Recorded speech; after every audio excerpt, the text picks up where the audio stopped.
Payg'ambar sollallohu alayhi va sallam aytganlarki, do'zaxga boqib uning ko'pchilik ahli ayollar ekanligini ko'rdim. Buning sababi ayollar Alloh va rasuliga hamda erlariga kam itoat qilib, ko'p yasan-tusan qilishlaridir.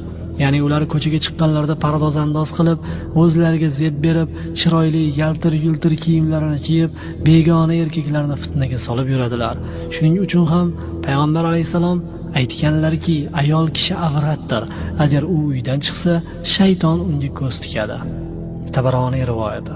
Ayol qanchalik uyda muqim bo'lsa, shunchalik Allohga yaqin bo'ladi. Boshqa bir hadis sharifda shunday deyilgan: ayollar avratdir.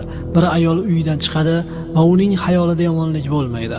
Biroq shayton unga ko'z tikadi, yelkasiga minib oladi-da, sen qaysi erkakning oldidan o'tsang uni ajablantirding deydi. Aniqki bir ayol kiyimlarini kiyib oladi. Unga qayoqqa ketyapsan deyilsa, u kasalni ko'rib kelaman yoki janozaga qatnashaman va yo masjidda namoz o'qiyman deydi. Holbuki hech bir ayol Robbisiga uyda ibodat qilganidek ibodat qilgan emas.